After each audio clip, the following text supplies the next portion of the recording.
In this video, we're going to take a brief look at portfolio risk and return.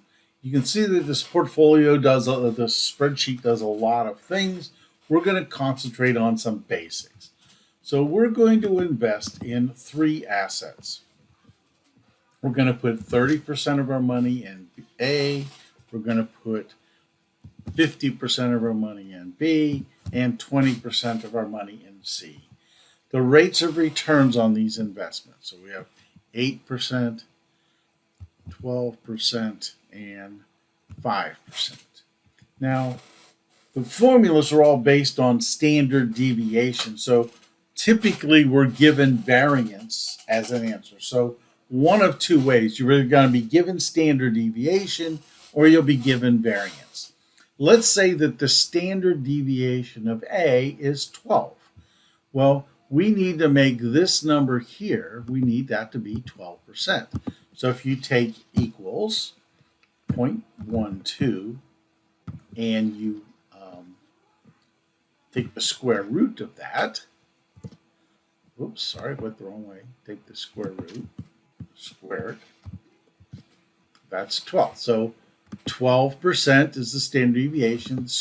That's the square root of 1.44. So let's say that B, let's just use a number, let's use it as 0.20. And C, let's say that the is 0.05. Okay, so here are the variances, standard deviations. Let's plug in just some basic beta. So we have 1.1, 1.6, and this is 0.4. So basic information, right? We know weights, returns, variance, beta. We also need to understand something about correlations. What's the correlation between these assets? So the correlation between A and B, let's just say it's 0.4. B and C, or A and C, let's just say that is 0.2, and B and C, let's say that's 0.7.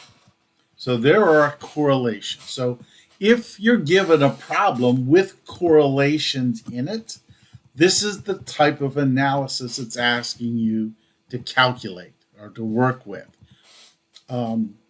We can then solve, obviously, for some various statistics, or it already solves for us. So the portfolio return, this should earn around 9.4%. Variance is 3.86, and the standard deviation of this portfolio, 9.65. Coefficient of variation, again, that's the amount of risk we have for every unit of return.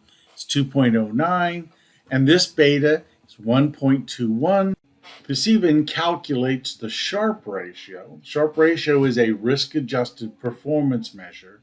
Of course, for that, we need to have a risk-free return. So let's say the risk-free rate of return is 3%. So that means on a risk-adjusted basis, our Sharpe ratio shows us that we have 0.326. It's positive, which means on a risk-adjusted basis, we're beating the risk-free rate of return.